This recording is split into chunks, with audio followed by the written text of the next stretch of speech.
പിതാവിന്റെയും പുത്രന്റെയും പരിശുദ്ധാത്മാവിന്റെയും നാമത്തിൽ ആമേൻ. അമ്മേ പരിശുദ്ധമേ, അമ്മേ പരിശുദ്ധമേ, ദൈവമാതാവേ, കൃപാസനത്തിലൂടെ ഞങ്ങൾക്കും ഞങ്ങളുടെ ദേശത്തിനും അമ്മ മധ്യസ്ഥം തേടി തന്ന എല്ലാ അനുഗ്രഹങ്ങൾക്കും കൃപകൾക്കും ഞങ്ങളിപ്പോൾ ഹൃദയം നിറഞ്ഞ നന്ദി പറയുന്നു. അമ്മേ പരിശുദ്ധമേ, അമ്മേ പരിശുദ്ധമേ, ദൈവമാതാവേ, 2004 ഡിസംബർ 7-ാം തീയതി ഉച്ചകഴിഞ്ഞ് 2:30 കൃപാസനത്തിൽ സംഭവിച്ച അമ്മയുടെ പ്രത്യക്ഷപ്പെടലിനെ കുറിച്ച് തിരുസഭയ്ക്ക് സമർപ്പിച്ചിരിക്കുന്ന പഠനരേഖകളുടെ മേൽ സഭാത്മകമായ പഠനം ആരംഭിക്കുവാൻ ഞങ്ങൾ പ്രാർത്ഥിക്കുന്നു. അമ്മേ പരിശുദ്ധമേ, ഭൂസ്വർ ലോകങ്ങളുടെ രാജ്ഞിയായ അങ്ങേയ്ക്ക് ഭൗമ സംരക്ഷണത്തിനായി പ്രപഞ്ച പ്രകൃതിയെ തന്നെ തിരുസഭ പ്രതിഷ്ഠിക്കുവാൻ ഈ പ്രത്യക്ഷീകരണം വഴി ഇടയാക്കണമേ. പരിശുദ്ധമേ, ജപമാല മാതാവേ, സകല കൃപാസനം പ്രാർത്ഥനകളോടും ചേർത്ത് ഞങ്ങളിപ്പോൾ പ്രാർത്ഥിക്കുന്ന ഈ കുടുംബത്തിന്റെ പ്രത്യേക നിയോഗം പറമക്കളെ,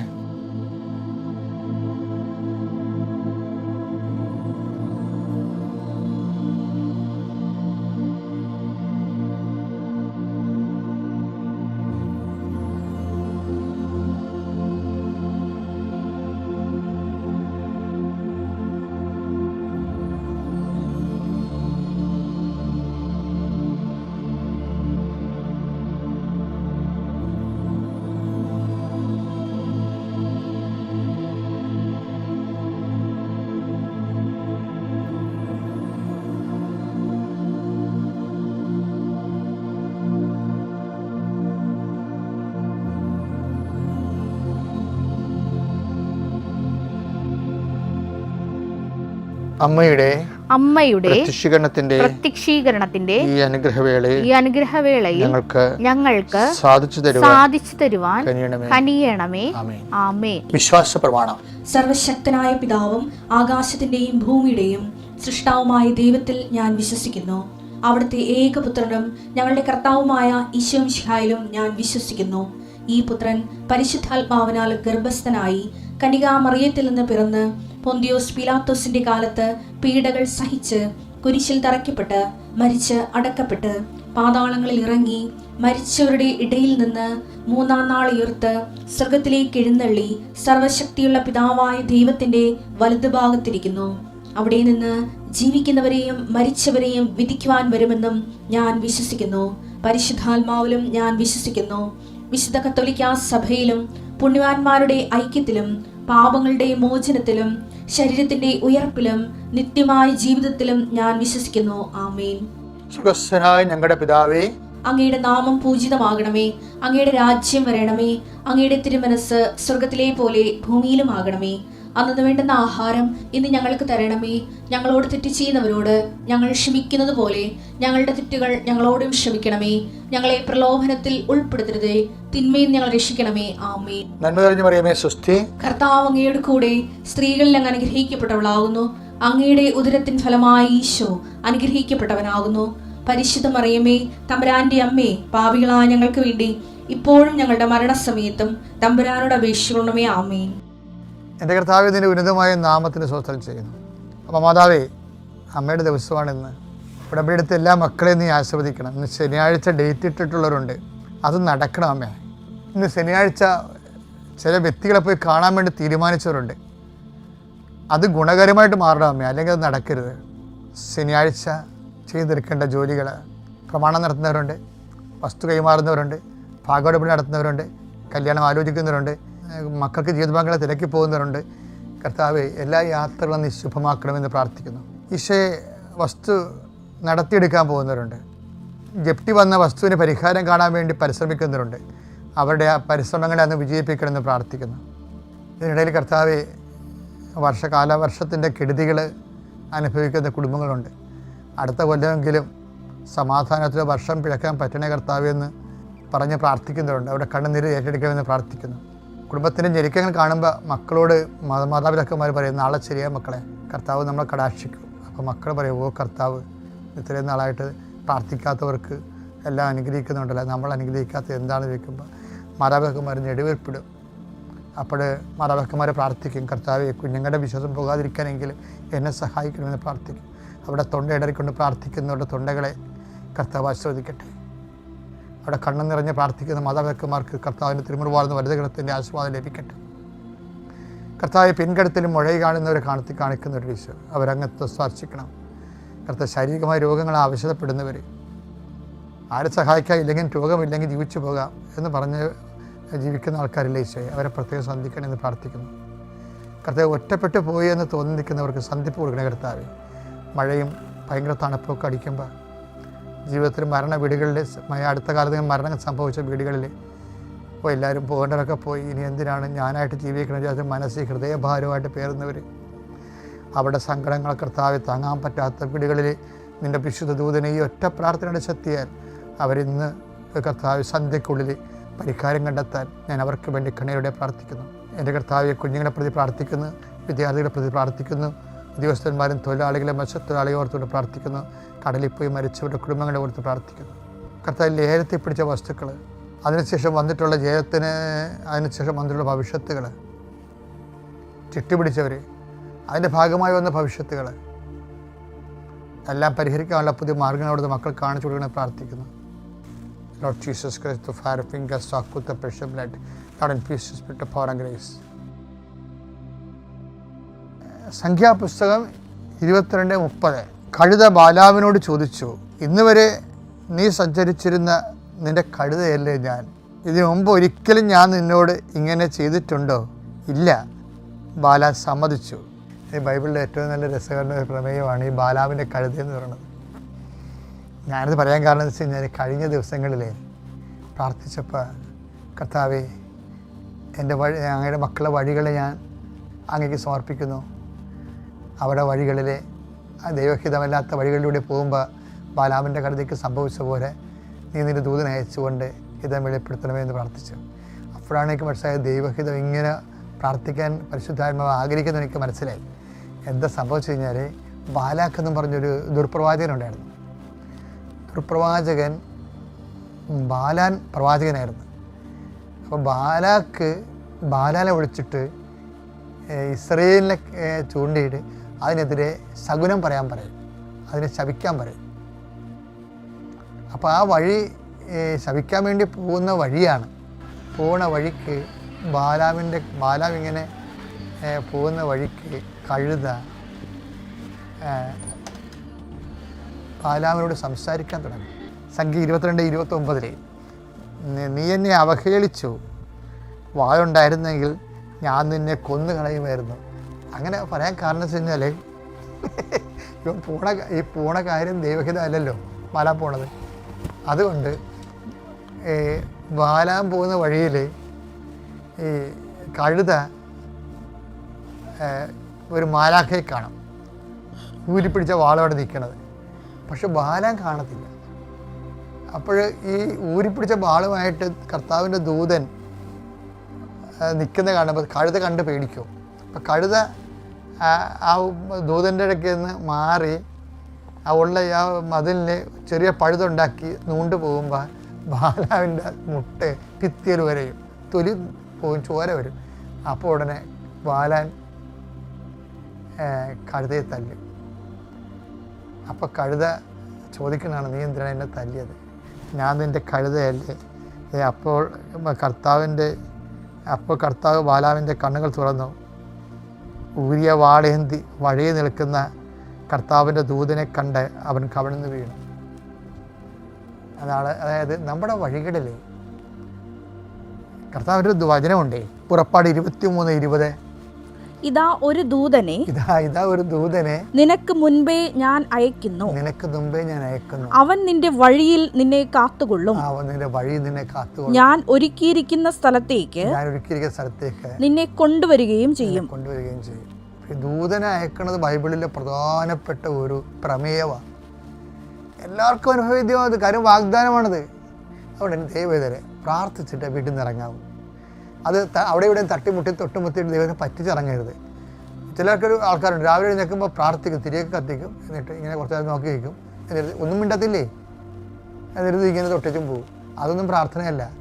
ഒന്നാമത്തെ ദൈവദൃശ്യം നീ ഒരു 10 മിനിറ്റ് എടുത്ത് പ്രാർത്ഥിക്കണം. പോകാൻ നേരത്ത് ചാടി വീണ് പോകാൻ നേരത്ത് കാട്ടിക്കുട്ടി വെപ്പിച്ച് ദൈവത്തിനെ പറ്റിക്കണം ഒരു അഭ്യാസം നടക്കത്തില്ല. കാര്യം എന്താ? വാഗ്ദാനമാണ്, നീ പോകുന്ന വഴികളിൽ ഞാൻ ദൂതനെ അയക്കുമെന്ന്. അപ്പോൾ എന്നിട്ടൊരു 10 മിനിറ്റ് എടുത്ത് അല്ലെങ്കിൽ 5 മിനിറ്റ് എടുത്ത് അവിടെ നിന്ന് പ്രാർത്ഥിച്ചിട്ട് വേണം. ഇപ്പോൾ ഞാൻ ഒരു സ്ഥലത്തൊക്കെ പോകുമ്പോൾ ആദ്യം കൃപാസനം എടുത്ത് ചെന്ന് പോണ വഴിക്ക് വേണ്ടി ദിവ്യകാരണത്തെ എടുത്ത് പറഞ്ഞ് തലേ ദിവസം തന്നെ ഇവർക്ക് ജപമാലയ്ക്ക് സമർപ്പിച്ച് കുർബാനയ്ക്ക് സമർപ്പിച്ചു. അങ്ങനെ എന്താ കാര്യം? നമ്മൾ ദൈവത്തിലാണ്. In him we live and move and have our being, അല്ലേ? എങ്ങനെയാണ് പറഞ്ഞിരിക്കണേ? അപ്പോസ്തല പ്രവർത്തനം 17:28. എന്തെന്നാൽ അവിടുന്ന് നാം ജീവിക്കുന്നു, അവിടെ നാം ജീവിക്കുന്നു, ചരിക്കുന്നു, നിലനിൽക്കുന്നു. അപ്പോൾ ഇതൊരു കോൺഷ്യസ് ആണ് ശരിക്കും.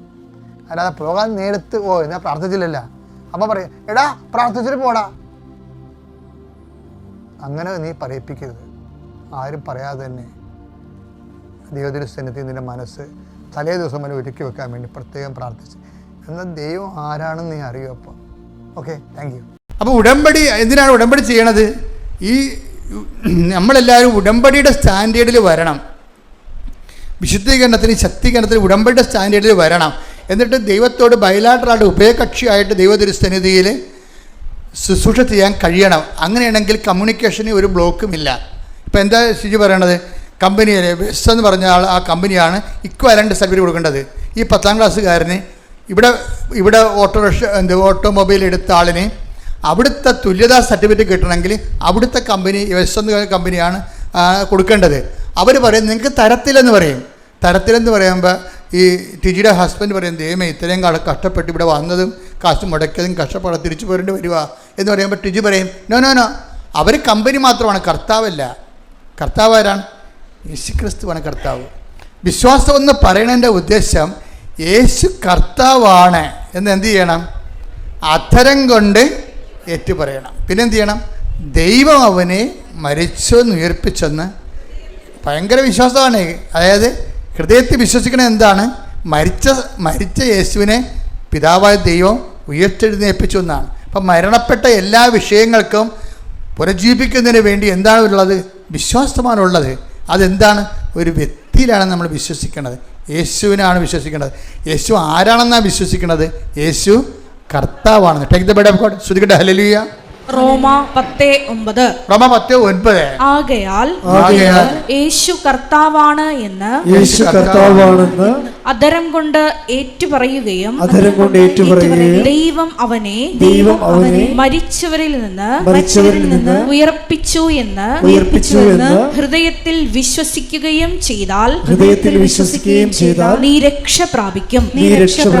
രക്ഷ എന്ന് പറയുന്നത് എപ്പോഴും ഓർക്കണം. രക്ഷ എന്ന് പറയുന്നത് ഒരു സംവിധാനമോ ഒരു ആശയമോ ഒന്നുമല്ല, ഒരു പേഴ്സണാണ് രക്ഷ. അതായത് എല്ലാ വിഷയങ്ങളിലും Jesus Christ is the answer എന്ന് പറയുന്നതിൻ്റെ കാരണം ഈശോ എന്താ പറയണത്? ലോകത്ത് നിങ്ങൾക്ക് ഞെരുക്കങ്ങൾ ഉണ്ടാകും, എങ്കിലും നിങ്ങൾ ധൈര്യമായിരിക്കണം. എന്താ കാരണം?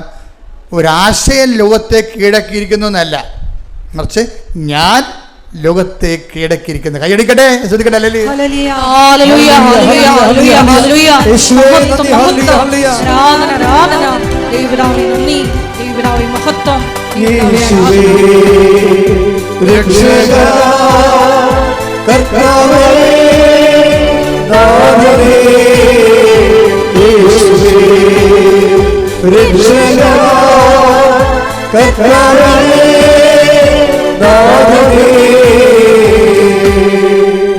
ഇത് എപ്പോഴും ഈ റോമ 10:9 എപ്പോഴും മനസ്സിൽ കുറിച്ചിട്ടേക്കണം. ഇതിൻ്റെ ബ്രോഡർ ഫോമിലാണ്, ആക്ടിവേഷനിലാണ് ഞാൻ നിങ്ങൾക്ക് വിശ്വാസ പ്രമാണം പറഞ്ഞു തരണത്, അല്ലേ? അപ്പം യേശു കർത്താവാണെന്ന് നമ്മൾ അധരം കൊണ്ട് ഏറ്റുപറയണം. ഏറ്റുപറച്ചിൽ എപ്പോഴും ഏറ്റുപറയുമ്പോൾ ഉണ്ടാകുന്ന വിഷയം, യേശു കർത്താവാണെന്ന് അധരം കൊണ്ട് ഏറ്റുപറയുന്നതിന് പ്രാർത്ഥനയെന്ന് പറയും, പ്രഖ്യാപനം എന്ന് പറയും. പിന്നെ യേശു കർത്താവാണെന്ന് നമുക്ക് പ്രഖ്യാപനം ഏറ്റുപറച്ചിലാകുമ്പോൾ ഉള്ള പ്രശ്നം എന്ന് വെച്ച് കഴിഞ്ഞാൽ, യേശു കർത്താവാണെന്ന് അധരം കൊണ്ട് ഏറ്റുപറയുന്നതിൻ്റെ ഒരു ഭാഗം എന്താണ്? പ്രാർത്ഥനയാണ്. പിന്നെ എന്താണ്? പ്രഖ്യാപനം തന്നെ. അതുപോലെ തന്നെ ഏറ്റുപറയുന്നതിൻ്റെ മറ്റൊരു ഭാഗം എന്താണ്? അത് പരസ്യ പ്രഖ്യാപനമാണ്. ഏറ്റുപറയണത് എങ്ങനെയാണ്? ഏറ്റുപറയണ വീട്ടിലിരുന്ന് ഏറ്റുപറയാൻ പറ്റത്തില്ല, അതിന് 10 മനുഷ്യരുണ്ടാകണം. നിങ്ങളുടെ പ്രാർത്ഥന എന്ന് പറയുന്നത് നിങ്ങളുടെ ഈ രഹസ്യ പ്രാർത്ഥനയില്ല വീട്ടിലിരുന്നുള്ള, അതിനൊക്കെ മാർക്ക് കുറഞ്ഞു പോണ കാര്യം പ്രാർത്ഥന ഏറ്റുപറച്ചിലാണ്. ബൈബിളിൽ ഏറ്റുപറയണമെങ്കിൽ എന്ത് ചെയ്യണം? 10 മനുഷ്യർ വേറെ ഉണ്ടാകണം. അതാണ് സമൂഹ പ്രാർത്ഥനയ്ക്കുള്ള ഗുണം. ഇപ്പം മെൻ്റൽ പ്രയർ സ്വകാര്യ പ്രാർത്ഥനയൊക്കെ പറഞ്ഞാലും അത് വെള്ളിയാണെങ്കിൽ സമൂഹ പ്രാർത്ഥന ഗോൾഡ് ആകണതിൻ്റെ കാരണം ഏറ്റുപറച്ച് സമൂഹപരമായത് കൊണ്ടാണ്. എന്താണ്? മനുഷ്യരുടെ മുമ്പിൽ എടുത്ത വചനെടുത്ത് ശ്രുതികട ഹല്ലേലൂയ. മത്തായി 10:32. മത്തായി 10:32. മനുഷ്യരുടെ മുമ്പിൽ എന്നെ ഏറ്റുപറയുന്നവനെ എന്റെ സ്വർഗസ്ഥനായ പിതാവിന്റെ മുമ്പിൽ ഞാനും ഏറ്റുപറയും. എൻ്റെ അർത്ഥം എന്താണ്? ഈ പ്രാർത്ഥന അങ്ങോളം എത്തുമെന്നാണ് പറയണത്. അല്ലെങ്കിൽ ഇടയ്ക്ക് വെച്ച് യൂട്ടേൺ അടിക്കും സാധനം. മനുഷ്യരുടെ മുമ്പിലാണ് നിങ്ങൾ ഏറ്റു പറയണമെന്നുണ്ടെങ്കിൽ അതാണ് കുടുംബ പ്രാർത്ഥനയ്ക്കുള്ള ഗുണം. അതാണ് കുടുംബ പ്രാർത്ഥന. എന്താണ്? കൊച്ചും കുഞ്ഞും വരുന്നത്. ഇപ്പോൾ എൻ്റെ ഫേസ്ബുക്കിൽ ഞാനൊരു കുടുംബത്തെ ഷെയർ ചെയ്തിട്ടുണ്ട്. ഒരു അപ്പന് 10 മക്കൾ. അപ്പോൾ 10 മക്കളെന്ന് വെച്ച് കഴിഞ്ഞാൽ ഏറ്റവും മൂത്ത മക്കൾ +2 പഠിക്കണത്. എല്ലാം ഒരു വയസ്സ് വ്യത്യാസമേ ഉള്ളൂ. എന്ത് രസമാണ് എല്ലാം കൂടി ഇരിക്കും. അപ്പന് ഈ കുഞ്ഞുങ്ങളായിട്ടിരുന്ന് കളിക്കണം, കാണാൻ നല്ല രസമാണ്. അത് ഭയങ്കര രസമാണ് കാണാൻ. അപ്പോൾ അതുപോലെ ഈ കുടുംബങ്ങളെല്ലാം ഒരുമിച്ച് പ്രാർത്ഥിക്കുന്നത് ഒരു സമൂഹപരമായ ഏറ്റുപറച്ചിലാണ്. നിങ്ങളവർക്ക് അവൻ വരണില്ല, ഇവൻ വരണില്ല, ഞാനില്ലാത്തവൻ വിളിച്ച് മടുത്തെന്നൊക്കെ പറഞ്ഞിട്ട് അമ്മ മൂലക്ക് മാറി ഒറ്റയ്ക്കിരുന്ന് പ്രാർത്ഥിക്കത്തില്ലേ? ഇല്ലേ? അത് ഒറ്റയ്ക്ക് പോലെ ഇരുന്ന് പ്രാർത്ഥിക്കണില്ലെങ്കിൽ അങ്ങനെയുള്ള നരകം പിടിച്ച വീട്ടിൽ നിങ്ങൾ ഒറ്റയ്ക്കെങ്കിലും പ്രാർത്ഥിക്കണില്ല എന്നുണ്ടെങ്കിൽ ദൈവം അതിന് തീയിടാൻ സാധ്യതയുണ്ട്. എന്താ കാര്യം? വിശ്വാസം കൊടുത്തിട്ട് വിശ്വാസം കളഞ്ഞു കുളിച്ചതല്ലേ? ആരാണ്ട് വായി നോക്കികൾ പറഞ്ഞിട്ട് നിങ്ങൾ വിശ്വാസം കളഞ്ഞു കുളിച്ചതല്ലേ? എൻ്റെ മക്കളെ, വിശ്വാസം കളഞ്ഞു കുളിക്കാൻ വേണ്ടി നിങ്ങളുടെ ചുറ്റും ആൾക്കാരുണ്ട്. സഭയെ എതിർക്കുന്നവരും സഭയുടെ വിശ്വാസങ്ങളെ ചോദ്യം ചെയ്യുന്നവരുണ്ട്. ഭയങ്കര രസമല്ലേ? അപ്പോൾ അതൊക്കെ നമുക്ക് അഭിമാനം തോന്നണം. ഇപ്പം എനിക്കതിൻ്റെ ഒരു 100 വീഡിയോ കൃപാസനത്തിനെതിരെ ഉണ്ട്. എന്താ കാര്യം? അപ്പോൾ അതിന് അത്ര എതിരെ ഉണ്ടായിട്ടും നമ്മളതൊന്നും മൈൻഡ് ചെയ്യാതെ നമ്മളെ ഏൽപ്പിച്ച ജോലി പൂർത്തിയാക്കണം. കർത്താവ് എന്താ പറഞ്ഞ അവസാനം വന്നപ്പോൾ? പല പ്രസംഗങ്ങൾ. യുദാസുണ്ട്, പിലാത്തോസുണ്ട്. കൂട്ടം നിൽക്കണ പത്രോസ് തന്നെ ചില സമയത്ത് തള്ളിപ്പറയുന്നത് തോന്നണത്. മർക്കോസ് തുണിയില്ലാതെ ഓടും. അങ്ങനെ പരുവക്കേടാണ്. പക്ഷേ പരുവക്കേടാണെങ്കിലും സംഗതി എൻ്റെ ചുറ്റും പരുവക്കേടാണെങ്കിലും ഞാൻ എന്നെ ഏൽപ്പിച്ച ജോലി പൂർത്തിയാക്കി. കൈയടിച്ച ശ്രദ്ധിക്കട്ടെ, ഹല്ലേലൂയ. കൈതപ്പെടപ്പോൾ ശ്രദ്ധിക്കട്ടെ,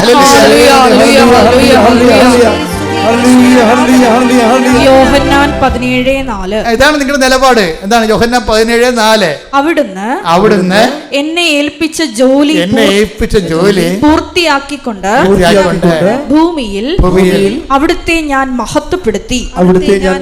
അവനും ഇവനുമൊക്കെ എന്തെങ്കിലും വായി നോക്കികളും വലുതാക്കാത്തവന്മാരൊക്കെ എന്തൊക്കെ പറയും. പക്ഷെ നമ്മളെ സംബന്ധിച്ചിടത്തോളം ഏൽപ്പിച്ച ജോലി പൂർത്തിയാക്കുക.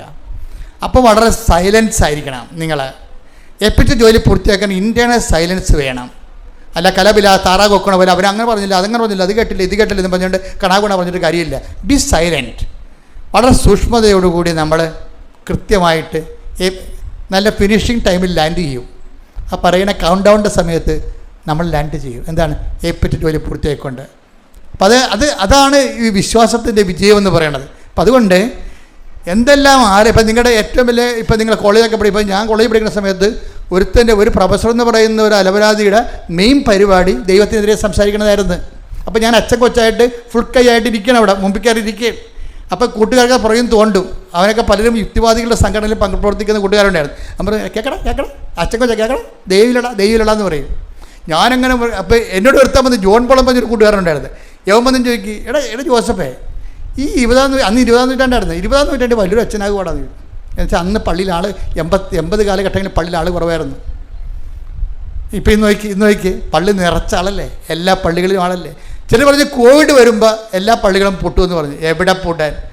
എവിടെ ചെല്ലുമ്പോഴും ജനങ്ങൾ ആയിരങ്ങൾ ഇരമ്പി ആർത്ത് യേശുവിലേക്ക് പുതിയ ആൾക്കാർ വിശ്വസിച്ചുകൊണ്ട് വലിയ സാക്ഷ്യത്തോടെ വന്നിരിക്കുകയാണ്. ശ്രദ്ധിക്കട്ടെ, ഹല്ലേലൂയ.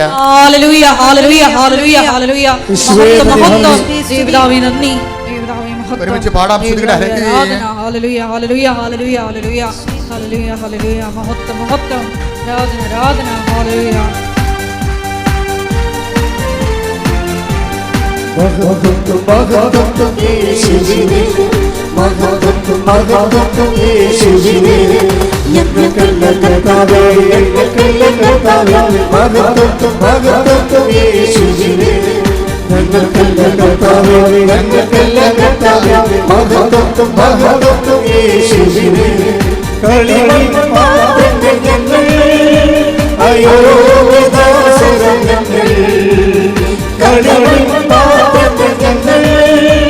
അയ്യോ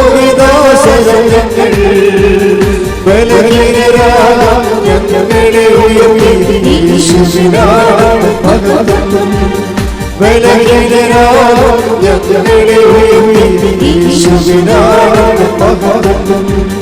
മഹത്വം മഹത്വം യേശുവിന്, മഹത്വം മഹത്വം യേശുവിന്. പരിശുദ്ധ പരമദിവ്യകാരുണ്യത്തിന് നേരവും ആരാധനയും സ്തുതിയും പുകഴ്ചയും ഉണ്ടായിരിക്കട്ടെ. പ്രാർത്ഥന തന്നെയും രണ്ട് തരമുണ്ട്, പ്രൈവറ്റും ഉണ്ട്, പബ്ലിക്കും ഉണ്ട്. പബ്ലിക് പ്രെയർ വളരെ സീരിയസ് ആണ്. പബ്ലിക് പ്രെയറിൻ്റെ അകത്ത് നിന്ന് ഏറ്റുപറച്ചിൽ മത്തായി 10:32 അനുസരിച്ചുകൊണ്ട് മനുഷ്യരുടെ മുമ്പിൽ എന്നെ ഏറ്റുപറഞ്ഞാൽ സ്വർഗ്ഗസ്ഥനായ എൻ്റെ പിതാവിൻ്റെ മുമ്പിൽ ഞാനും നിങ്ങളെ. അപ്പോൾ അത് നമുക്ക് ഉറപ്പായി. കാര്യം എന്താണ്? 2 അഡ്രസ്സ് വെച്ചിരിക്കുന്ന സ്ഥലത്ത് ഈ സംഭവം എത്തും. നമ്മൾ ഏത് അഡ്രസ്സിലാണ് വെച്ചിരിക്കുന്നത് അവിടെ ഈ സംഭവം എത്തും. എന്തിനാണ് എത്തുന്നത്? മനുഷ്യരുടെ മുമ്പിൽ ഏറ്റു പറഞ്ഞാൽ പിതാവിൻ്റെ മുമ്പിൽ ഞാൻ നിങ്ങളെ ഏറ്റു പറയും. അപ്പോൾ സാധനം അവിടെ എത്തുമെന്ന് ഉറപ്പായി.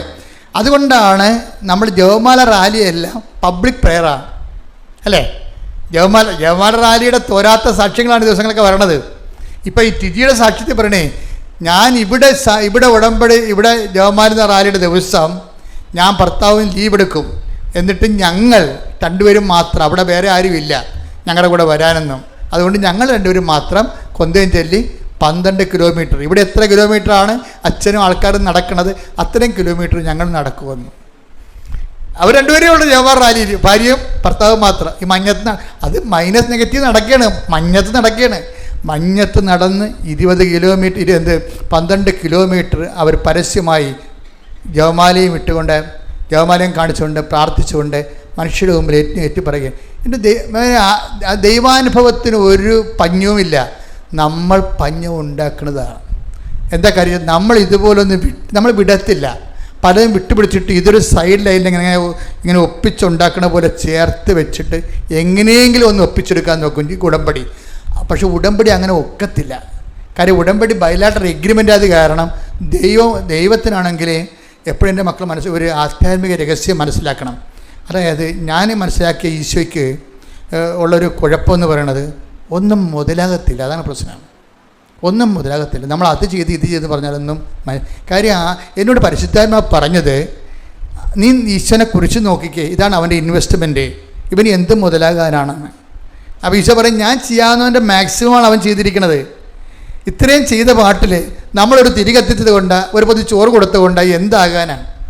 അതുകൊണ്ടാണ് ഈശോ ചോദിക്കുന്ന ചോദ്യം, വിശിഷ്യ നിങ്ങൾ എന്താണ് ചെയ്യണത്? അതാണ് ശ്രദ്ധിക്കട്ടെ. ഹല്ലേലൂയ, ശ്രദ്ധിക്കട്ടെ. ഹല്ലേലൂയ.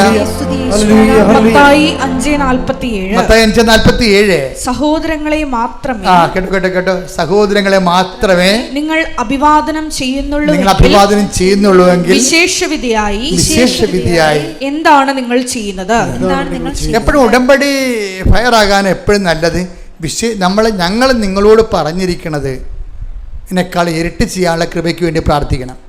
നിങ്ങൾ ചെയ്യണമെന്ന് വെച്ച് കഴിഞ്ഞാൽ ഇപ്പം പറയുന്നതിൻ്റെ പകുതി എങ്ങനെ ചെയ്യാം. മലയാളി പ്രത്യേകിച്ച് അങ്ങനെയാണ്. മലയാളിയില്ല, മനുഷ്യൻ്റെ ഒരു സ്വഭാവമാണ് ചുരുക്കെടുത്തെന്ന് പറയത്തില്ലേ, എന്നാൽ ചുരുക്കി ചെയ്യാൻ നോക്കും. പറയണ പരിപാടിയെ എങ്ങനെ ഒപ്പിക്കാൻ പറ്റുമെന്ന് നോക്കും. നിയമപരമായിട്ട് ചെയ്തോന്ന് വെച്ചാൽ ചെയ്തു എന്ന് വരുത്തി തീർക്കാൻ വേണ്ടി അഡ്ജസ്റ്റ്മെൻറ്റിൽ ചെയ്യും. ഉടമ്പടി വർക്കൗട്ട് ചെയ്യത്തില്ല. കാര്യം കർത്താവിൻ്റെ മനസ്സിരിപ്പ് എന്താണ്? ഇത് സത്യസന്ധമാണെങ്കിൽ പറയുന്നതിൻ്റെ ഇരട്ടി. അതാണ് ഈശോ പറയുന്നത്, 1 മൈൽ പോകാൻ നിങ്ങളോട് ആവശ്യപ്പെട്ടാൽ നിങ്ങൾ എന്ത് ചെയ്യണം? 2 മൈൽ. ശ്രദ്ധിക്കട്ടെ. ഹല്ലേലൂയ. മത്തായി 5:41 1 മൈൽ ദൂരം പോകാൻ നിന്നെ നിർബന്ധിക്കുന്നവനോട് കൂടെ 2 മൈൽ ദൂരം പോകുക. ഇതാണ് ദൈവത്തിൻ്റെ മനസ്സ്. എന്നിട്ട് പറയും, ചോദിക്കുന്നവർക്കൊക്കെ കൊടുക്കുക. എന്നിട്ട് പറഞ്ഞത് പിന്നീട് കർത്താവ് പറയുന്ന ഓരോ കാര്യങ്ങളും നിങ്ങൾ എന്താ ചെയ്യണമെന്നറിയാവോ? ചെയ്യേണ്ട കാര്യം എളുപ്പമാണ്, ഇത് പേടിക്കേണ്ട കാര്യമില്ല. കർത്താവെ, കൂടുതൽ ചെയ്യാൻ വേണ്ടിയും നിനക്ക് വേണ്ടി കൂടുതൽ സമയം ചെലവഴിക്കാൻ വേണ്ടിയും എനിക്ക് പ്രത്യേക കൃപ തരണമെന്ന് പ്രാർത്ഥിക്കണം. നിങ്ങൾ പ്രാർത്ഥിക്കുന്നതിൻ്റെ പല പ്രശ്നം വെച്ച് കഴിഞ്ഞാൽ എല്ലാം നിങ്ങളെ ഉടമ്പടിയിൽ എഴുതിയിട്ടിരിക്കുന്ന കാര്യങ്ങളാണ് മക്കൾ എപ്പോഴും പ്രാർത്ഥിക്കുന്നത്. അത് നിങ്ങൾ ആ മനുഷ്യന്മാരുടെ സ്വഭാവമാണ്, പ്രാർത്ഥിച്ചു പോകും. പക്ഷേ അതുകൊണ്ട് വർക്കൗട്ടായി ചെയ്യത്തില്ല. മനുഷ്യന്മാരുടെ സ്വഭാവമാണ്, പ്രാർത്ഥിച്ചു പോകും, പക്ഷേ അതുകൊണ്ട് വർക്കൗട്ട് ചെയ്യത്തില്ല. ഉടമ്പടി കംപ്ലീറ്റ് യൂട്ടേണാണ്. നിങ്ങളുടെ വിഷയം നിങ്ങൾ എഴുതി കളയണം. ദൈവത്തിരുസ്ഥിതി ഡംപ് ചെയ്യണം നമ്മൾ കൊണ്ടുവന്ന്. ഇനി അത് കർത്താവ് നോക്കാൻ പറയുകയാണ്. ഞാൻ എന്ത് ചെയ്യും? നിങ്ങൾ ആദ്യം ദൈവരാജ്യത്തെയും അതിൻ്റെ നീതിയെയും കുറിച്ച് അന്വേഷിക്കും. മനസ്സിലായില്ലേ? ആദ്യം ചെയ്യേണ്ട പ്രയോറിറ്റി അത്. ആ വാക്കുകൂടി എടുത്തേ, 10:33 എടുത്ത് ശ്രുതികട ഹല്ലേലൂയ. 6:33 ശ്രുതികട ഹല്ലേലൂയ. മത്തായി 6:33 നിങ്ങൾ ആദ്യം അവിടുത്തെ രാജ്യവും അവിടുത്തെ നീതിയും അന്വേഷിക്കുക, അതോടൊപ്പം മറ്റുള്ളവയെല്ലാം നിങ്ങൾക്ക് ലഭിക്കും.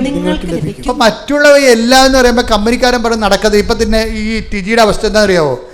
അവസാനം ഇവർ റിജക്റ്റ് ചെയ്ത കമ്പനി വെസ്സിലേക്ക് തന്നെ വീണ്ടും ഇവരുടെ ആപ്ലിക്കേഷൻ സെൻഡ് ചെയ്യും. ആപ്ലിക്കേഷൻ സെൻഡ് ചെയ്യുമ്പോൾ ടിജി എന്താ പറയണത്? കമ്പനിയല്ല കർത്താവ്, യേശുവാണ് കർത്താവ് എന്നല്ല അവൾ പറയണത്. അത് ഭർത്താവിനോട് പറഞ്ഞിരിക്കുകയാണ്. നിങ്ങൾ വിഷമിക്കേണ്ട കാര്യമൊന്നുമില്ല, അവന്മാർ പോകാൻ പറ, അവനാണ് കർത്താവ്, കർത്താവുണ്ട് എനിക്ക്, അവൻ പറയുമ്പോൾ ഞാൻ അനുസരിക്കും. ഇപ്പോൾ വീണ്ടും അവൾ സെൻഡ് ചെയ്യും. ഈ സംഭവം വീണ്ടും സെൻഡ് ചെയ്യുമ്പോൾ എന്ത് പറ്റുമെന്ന് അറിയാൻ പറ്റില്ല. അവന്മാർ ഇവരെ കോൾ ഫോർ ചെയ്യും, വരാൻ പറയുമ്പോൾ ആപ്ലിക്കേഷൻസ് ഇവർ വെരിഫൈ ചെയ്യും. അപ്പോൾ ഇവർ ഒരു ഉടക്ക് കണ്ടുപിടിക്കും അതിൻ്റെ അകത്ത്. അല്ലെങ്കിൽ ആപ്ലിക്കേഷൻ സ്വീകരിക്കും. എന്തിനുള്ള ആപ്ലിക്കേഷനാണ്? ഇക്വാലൻ്റ് സർട്ടിഫിക്കറ്റ് വാങ്ങിക്കാനുള്ള. ഇവിടുത്തെ മെക്കാനിസ്റ്റാണ്, കാനഡ മെക്കാനിസ്റ്റിൻ്റെ അവിടുത്തെ ഇക്വാലൻ്റ് തുല്യതാ സർട്ടിഫിക്കറ്റ് വാങ്ങിക്കാൻ വേണ്ടി ഉള്ള കമ്പനിയിൽ നിന്ന് എല്ലാ ആപ്ലിക്കേഷൻ സ്വീകരിക്കും. സ്വീകരിച്ച് കഴിയുമ്പോൾ അവരൊരു ഇതിൻ്റെ ഉടക്ക് കണ്ടുപിടിക്കും. എന്താ കാര്യം? ഈ ജസ്റ്റോ എന്ന് പറയുന്ന ടിജിയുടെ ഭർത്താവിന് എന്താണ് ഡേറ്റ് ഓഫ് ബർത്ത് എഴുതിയിട്ടില്ല എൻ്റെ അകത്ത്. അപ്പുറം ഡേറ്റ് ഓഫ് ബർത്ത് വേണമെന്ന് പറയും. ഇപ്പോൾ ഡേറ്റ് ഓഫ് ബർത്ത് ഒരു 5-5.5 പണിയാണ്. എന്താ പ്രശ്നം വെച്ച് കഴിഞ്ഞാൽ അപ്പോൾ ടിജി പറയുവേ, എൻ്റെ ഹസ്ബൻഡ് വീട്ടിലാണ് ജനിച്ചത്, അതുകൊണ്ട് റെക്കോർഡ് ചെയ്തിട്ടില്ല എന്ന് പറഞ്ഞ് ഇവർ ഗവൺമെൻറ് റെക്കോർഡിൽ ഇല്ലെന്ന് പറയും. സത്യമാണ്, ഗവൺമെൻറ് റെക്കോർഡിൽ ഇല്ലത് എന്ന് പറഞ്ഞ് ഇവൾ മെയിലേക്കും. അപ്പോൾ അവർ പറയും, നിങ്ങളുടെ ഹസ്ബൻഡ് നാട്ടിലുള്ള വിദ്യാഭ്യാസ സർട്ടിഫിക്കറ്റ് തരാൻ പറയും, വിദ്യാഭ്യാസ സർട്ടിഫിക്കറ്റ്. അപ്പോഴെൻ്റെ പ്രശ്നം സമയം കുറഞ്ഞ് വരികയാണ്. ഇപ്പോൾ ഈ ക്രിസ്മസ് ലീവ് തുടങ്ങാൻ അവർക്കറിയാം. ഈ സർട്ടിഫിക്കറ്റ് എടുത്ത് വരുമ്പോൾ അവർ പൂട്ടി പോകുമ്പോൾ അടുത്ത കൊല്ലമാകും, 24-25 ആവും. അപ്പോൾ ഇത് ക്യാൻസൽ ചെയ്ത് കളയാൻ പറ്റും. സമയം കുറവാണ്, ഇവർക്ക് ഭയങ്കര ടെൻഷനാണ് ഇതിൻ്റെ അകത്ത്. അപ്പോൾ അങ്ങനെ വരുമ്പോൾ ഈ വിദ്യാഭ്യാസ സർട്ടിഫിക്കറ്റ് വേണം. അതെവിടെയാണ് കിടക്കണം? അത് പരീക്ഷാ ഭവനിൽ നിന്നാണ് കിട്ടണത്. പരീക്ഷാ ഭവനിൽ നിന്ന് ട്രിവാൻഡ്രം പരീക്ഷാ ഭവനിൽ പോയി ഇവൻ്റെ പരീക്ഷാ സർട്ടിഫിക്കറ്റ് എടുത്തിട്ട് അതിൻ്റെ അകത്ത് ഡേറ്റ് ഓഫ് ബർത്ത് ഉണ്ട്, അത് സെൻഡ് ചെയ്യണം. സെൻഡ് ചെയ്യണ സമയത്ത് കാര്യം അതിന് എക്സ്പ്രസ് മെയിലിൽ സെൻഡ് ചെയ്യാൻ പറ്റത്തുള്ളൂ. 3 ദിവസമേ ഉള്ളൂ. അവർ ലീവ് അടിച്ച് പൂട്ടിപ്പോയാൽ പിന്നെ 1.5 മാസം കഴിഞ്ഞാൽ വരത്തുള്ളൂ. കാനഡയിലെ ക്രിസ്മസ് ഹോളിഡേയ്സ് തുടങ്ങുകയാണ്. അപ്പം അതുകൊണ്ട് 3 ദിവസത്തിനുള്ളിൽ പരീക്ഷാ ഭവനിൽ പോയി ഇത് കിട്ടാൻ തന്നെ എന്ത് പാടായിരിക്കും. അത് കിട്ടിക്കഴിഞ്ഞാൽ നമ്മൾ ഫ്ലൈറ്റിന് പോകണം, അവിടെ പോയാൽ ഈ സമയത്ത് എത്തത്തില്ല. അതുകൊണ്ടാണ് എക്സ്പ്രസ് മെയിൽ എന്ന് പറയുന്നത്. എക്സ്പ്രസ് മെയിലിൻ്റെ കാര്യം പരീക്ഷാ ഭവനിൽ ചിലപ്പോൾ ഇവൻ്റെ സർട്ടിഫിക്കറ്റ് കിട്ടും. പക്ഷേ എക്സ്പ്രസ് മെയിൽ പറയുമ്പോൾ ഞങ്ങൾക്ക് അത് ചെയ്യാൻ പറ്റത്തില്ല. DP അല്ല, എനിക്കറിയാം DP ഞാൻ പല പ്രാവശ്യം പോയിട്ടുള്ളതാണ്. അവിടെ ഇപ്പം നമ്മുടെ അപ്പോയിൻമെൻറ്റ് തന്നെ അവരൊന്നും ചിലപ്പോൾ സമയത്ത് നമ്മുടെ കയ്യിൽ തരത്തില്ല. അവർ പറയും പോസ്റ്റിൽ വിടാമെന്ന് പറയും. പോസ്റ്റിൽ വിടാമെന്ന് പറഞ്ഞാൽ എക്സ്പ്രസ് മെയിലൊന്നും ചെയ്യത്തില്ല. അവർ നിയമമില്ല ചെയ്യാൻ. ഗവൺമെൻറ്റിൽ എല്ലാ കാര്യങ്ങൾക്കും കൃത്യമായ നിയമങ്ങളുണ്ട്. അവർ പറയും ചെയ്യത്തില്ലെന്ന് പറയും, എക്സ്പ്രസ് മെയിൽ പോകത്തില്ലെന്ന് പറയും. അപ്പോൾ ഇതോടുകൂടി കൊളാപ്സ് ആകും. ഇത്രയും നമ്മൾ അടുത്ത് ചുണ്ടോട് ചെന്ന് കപ്പിനും ചുണ്ടിനും എടുത്ത് തെറിച്ചു പോയാണ് സംഭവം. അപ്പോഴും ടിജി പറയും നോ, ഇത് അമ്മ ഓൺലൈനിലുണ്ട്, ഇത് കിട്ടും. അപ്പായോട് പറയും, അവളുടെ അപ്പനോട് പറയും, അല്ല ചെറുക്കൻ്റെ അപ്പനോട് പറയും, അപ്പ ചെന്ന് ചോദിച്ചിട്ട് ഉടമ്പടി ഉപ്പ് കൊണ്ടുപോയി പരീക്ഷാ ഭവനിൽ ഇടാൻ പറയും. അപ്പോൾ ഇയാൾക്ക് ഉടമ്പടി അറിയാൻ പാടില്ല, ആലപ്പുഴ അറിയാൻ പാടില്ല. അങ്ങനെ രാഷ്ട്രീയ നേതാവാണ് പുള്ളി. ഇപ്പോൾ രാഷ്ട്രീയ നേതാവ് ഉപ്പ് കൊണ്ട് പരീക്ഷാ ഭവനിലൊക്കെ ഇടാൻ പറഞ്ഞു കഴിഞ്ഞാൽ അങ്ങനെ പറഞ്ഞു, ഇത് നോൺസെൻസാണ് ഈ പറഞ്ഞിരിക്കും. കാര്യം അപ്പം നേരെ ചൊവ്വയത് കിട്ടിയില്ലല്ലോ, മെറിറ്റിൽ വർക്ക് ചെയ്യത്തില്ല ഇത്. കാര്യം ഉടമ്പടിയെക്കുറിച്ച് ടിജിക്ക് നല്ല അക്കാഡമിക് നോളജാണ്. അപ്പം ഇത് ഉടമ്പടി ഇത് മെറിറ്റിൽ വർക്ക് ചെയ്യത്തില്ല. കാര്യം എന്താ, നിയമപരമായിട്ട് നമുക്ക് സർട്ടിഫിക്കറ്റ് തരാൻ പറ്റത്തില്ല. പിന്നെ എന്താണ്, മെറിറ്റിൽ വർക്ക് ചെയ്യുന്നില്ലെങ്കിൽ പിന്നെ എന്ത് വർക്ക് ചെയ്യും? Not by merit but by grace. അതിനാണ് ഉപ്പിടുന്നത്. എന്താ വെച്ചാൽ എൻ്റെ കഴിവും നിയമത്തിൻ്റെ സാധ്യതയുമല്ല, മറിച്ച് കർത്താവിൻ്റെ കൃപ, കർത്താവിൻ്റെ സത്യം ഉടനെ കിട്ടിയില്ലെങ്കിൽ മകൻ തിരിച്ചു പോരേണ്ടി വരികയല്ലേ. അപ്പം രാഷ്ട്രീയക്കാരനാണ്, നേതാവാണ്, ആ നേതാവിൻ്റെ സ്വാധീനത്തിൽ പാർട്ടിക്കാരെ പിടിച്ചുകൊണ്ട് വാങ്ങിക്കാമെന്ന് പറഞ്ഞാൽ അപ്പം പോയതെങ്കിലും 3 പ്രാവശ്യം പോയിട്ട് അപ്പനത് കിട്ടിയില്ല. അപ്പം ടിജി പറയും ഇത് മെറിറ്റിൽ വർക്ക് ചെയ്യത്തില്ല, നിയമപരമായിട്ട് കിട്ടത്തെ സാധ്യതയില്ല. എക്സ്പ്രസ് മെയിൽ അവർക്ക് അങ്ങനെ ഒരു ഓപ്ഷൻ ഇല്ല. അതുകൊണ്ട് അപ്പ കൊണ്ടുപോയി ഉപ്പിട് വിശ്വാസപ്രമാണം ചെല്ലാൻ പറയും. അപ്പോൾ അപ്പ കൊണ്ടുപോയി അല്ലെങ്കിൽ രക്ഷപ്പെടണ്ടേ, കൊണ്ടുപോയി ഉപ്പിട്ടിട്ട് വിശ്വാസപ്രമാണം ചെല്ലും.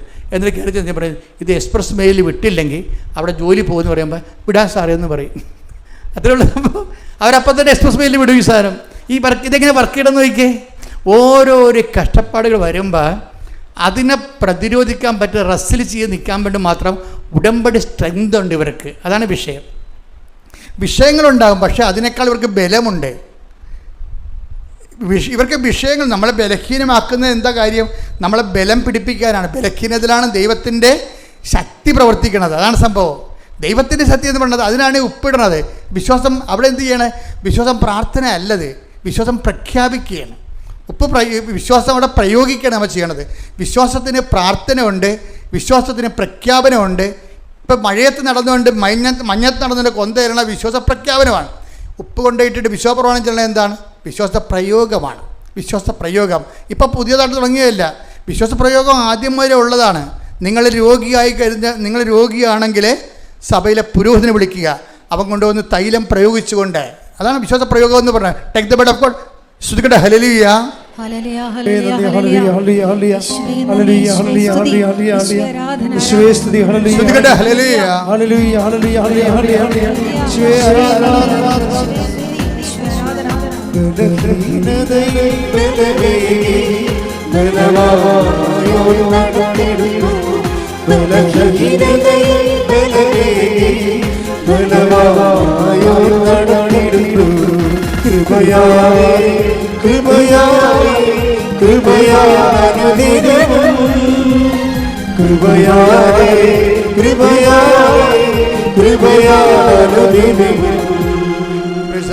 യാക്കോബ് 5:14. യാക്കോബ് 5:14 വിശ്വാസ പ്രയോഗമാണ് ഇപ്പൊ സബ്ജക്റ്റ്. നിങ്ങളിൽ ആരെങ്കിലും രോഗിയാണെങ്കിൽ അവൻ സഭയിലെ ശ്രേഷ്ഠന്മാരെ വിളിക്കട്ടെ. അവർ കർത്താവിന്റെ നാമത്തിൽ അവനെ തൈലാഭിഷേകം ചെയ്ത് അവന് വേണ്ടി പ്രാർത്ഥിക്കട്ടെ. ഈ തൈലാഭിഷേകത്തിനാണ് പ്രയോഗം എന്ന് പറയുന്നത്, വിശ്വാസ പ്രയോഗം. അത് ബൈബിളിൽ ഒത്തിരിയേറെ സ്ഥലങ്ങളിൽ തൈലാഭിഷേകമുണ്ട്. ഉപ്പൊക്കെ ഇടുന്നത് എന്താ? ദൈവത്തിൻ്റെ ഇതെല്ലാം ഇടുന്നത് എന്തിനാ? നമ്മുടെ പേരിലല്ല. എന്തിനാണ്? കർത്താവിൻ്റെ നാമത്തിലാണ്. കർത്താവിൻ്റെ നാമം അവിടെ ശക്തിപ്പെടുത്തുന്നത് എന്താണ്? കർത്താവിൻ്റെ നാമമാണ് ശക്തിപ്പെടുത്തുന്നത്. അതായത് നമുക്ക് ശരിക്കും വേണ്ടത് എന്താ? മനുഷ്യന് വേണ്ടതെന്ന് ചോദിച്ചു കഴിഞ്ഞാൽ മനുഷ്യന് വേണ്ടത് ശ്രുതികട മക്കളെ യേശു സ്വന്തം ഹല്ലേലൂയ ഹല്ലേലൂയ ഹല്ലേലൂയ ഹല്ലേലൂയ മഹത്വം മഹത്വം ആരാധന ആരാധന ദേവദാവേ നന്ദി ദേവദാവേ മഹത്വം ദേവദാവേ ആരാധന ഹല്ലേലൂയ ഹല്ലേലൂയ ഹല്ലേലൂയ മഹത്വം മഹത്വം ആരാധന ആരാധന ഹല്ലേലൂയ യേശുവേ നന്ദി യേശുവേ ആരാധന ഹല്ലേലൂയ ഹല്ലേലൂയ ഹല്ലേലൂയ ഹല്ലേലൂയ മഹത്വം മഹത്വം ആരാധന ആരാധന hallelujah hallelujah hallelujah hallelujah hallelujah hallelujah യേശുവേ നന്ദി യേശുവേ ആരാധന ആരാധന യേശുവേ ആരാധന ആരാധന ആരാധന ശ്രീഹരി ആരാധന. ദാനിയേൽ 10:18 എടുത്തേ. ദാനിയേൽ 10:18 ശ്രുതികട ഹല്ലേലൂയ ആരാധന യേശുവേ ആരാധന. ദാനിയേൽ 10:18-19 മനുഷ്യരൂപത്തിലായിരുന്നവൻ ദൈവത്തിൻ്റെ ശക്തിയെക്കുറിച്ച് പറയണതാണ്. ദാനിയേലിൻ്റെ അടുത്ത് ദൈവത്തിൻ്റെ ശക്തി വരുന്ന പറയുകയാണ്. അതാണ് പ്രോസസ്സാണ് എല്ലായിടത്തും നടക്കുന്നത്. മനുഷ്യരൂപമുണ്ടായിരുന്നവൻ എന്നെ സ്പർശിച്ച് ശക്തി പകർന്നു. അവൻ പറഞ്ഞു, ഏറ്റവും പ്രിയപ്പെട്ടവനായ മനുഷ്യ, നീ ഭയപ്പെടേണ്ട, നിനക്ക് സമാധാനം, ശക്തനും ധീരനുമായിരിക്കുക. അവൻ എന്നോട് സംസാരിച്ചപ്പോൾ ശക്തി പ്രാപിച്ച ഞാൻ പറഞ്ഞു, പ്രഭോ സംസാരിച്ചാലും അങ്ങ് എന്നെ ശക്തനാക്കിയിരിക്കുന്നു.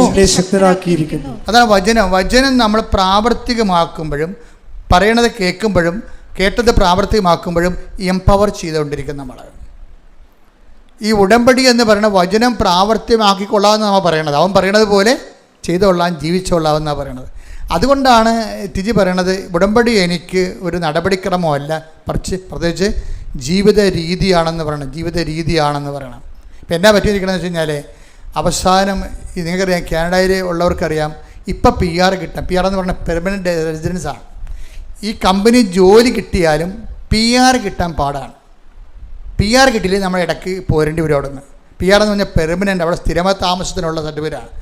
അത് കിട്ടാൻ പാടാണ്. ഇപ്പോൾ എല്ലാം റിജക്ഷനാണ് വരുന്നത്, ഭയങ്കര റിജക്ഷനാണ്. അപ്പോൾ ടിജി എന്ത് ചെയ്യും? ടിജി അപ്പോഴും ഉടമ്പടി തൈലം എടുത്ത് പാസ്പോർട്ടിൽ തേച്ചിട്ട് വിശ്വപ്രമാണം ചെല്ലും, ഇത് സെൻഡ് ചെയ്യും. അതാണ് ഉടമ്പടി. അവർ ആദ്യമേ പറഞ്ഞത്, എനിക്ക് ഉടമ്പടി ഒരു നടപടിക്രമമല്ല, മറിച്ച് ഒരു ഉടമ്പടി എനിക്ക് പാലിക്കാനുള്ളതല്ല, ജീവിക്കാനുള്ളതാണ്. അത് അവരുടെ ഒരു ഇതാണ്, അനുഭവമാണ്. ഉടമ്പടി നിങ്ങളെ പലരും ചെയ്യണത് പാലിക്കുകയാണ് ചെയ്യണത്, അങ്ങനെയല്ല.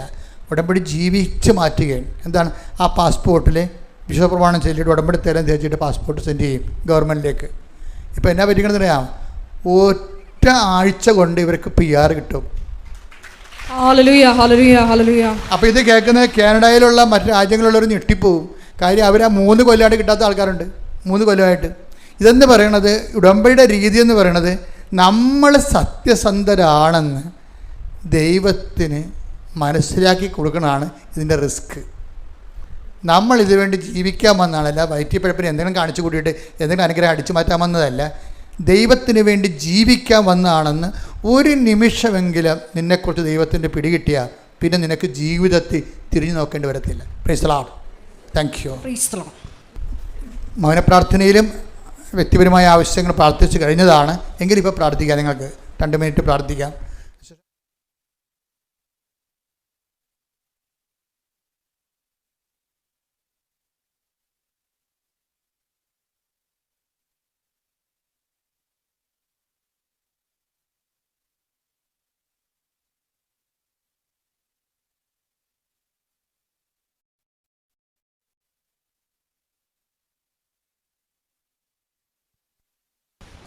ഒരിക്കൽ കൂടി മരിയൻ ഉടമ്പടിയിൽ സമർപ്പിച്ചിരിക്കുന്ന എല്ലാ വിഷയങ്ങളും ദൈവമാതാവിൻ്റെ മധ്യസ്ഥയിൽ ദിവ്യകാരുണ്യ സന്നിധിയിൽ സമർപ്പിച്ച് നമുക്കൊരു നിമിഷം മൗനമായിട്ട് പ്രാർത്ഥിക്കാം.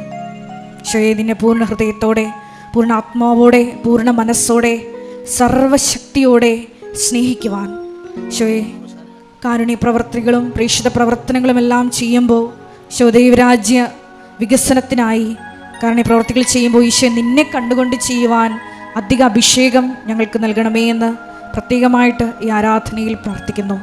വിശേഷവിധിയായി ചെയ്തുകൊണ്ട് ഈശോയെ കൃപ കരയേറ്റുവാൻ ഈ ആരാധനയിലൂടെ ഞങ്ങൾക്ക് പ്രത്യേകമായ അഭിഷേകം നൽകണമേ എന്ന് പ്രാർത്ഥിച്ചുകൊണ്ട് പ്രത്യക്ഷീകരണത്തിൻ്റെ സാക്ഷികളാക്കി എത്രയും വേഗം ഞങ്ങളെ ഓരോരുത്തരെയും ഈ അൾത്താരയിൽ നിർത്തണമേ എന്ന് ഹൃദയം കൊണ്ട് ആഗ്രഹിച്ച് പ്രാർത്ഥിച്ച് ശിരസ് നമിച്ച് നമുക്ക് ദിവ്യകാരുണ്യനാഥൻ്റെ ആശീർവാദം സ്വീകരിക്കാം.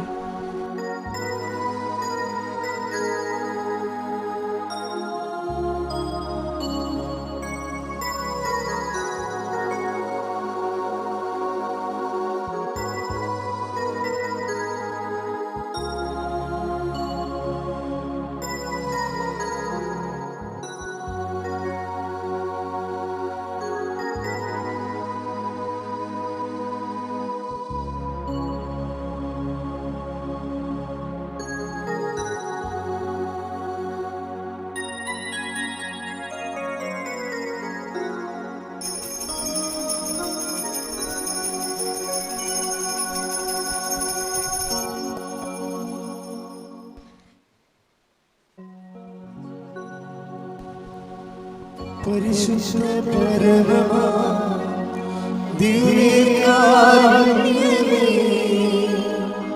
ഇന്നും എന്നും അങ്ങേക്ക് ആരാധന. പരിശുദ്ധ പരമമാ ദിവ്യകാരുണ്യമേ, ഇന്നും എന്നും അങ്ങേക്ക് ആരാധന. പരിശുദ്ധ പരമമാ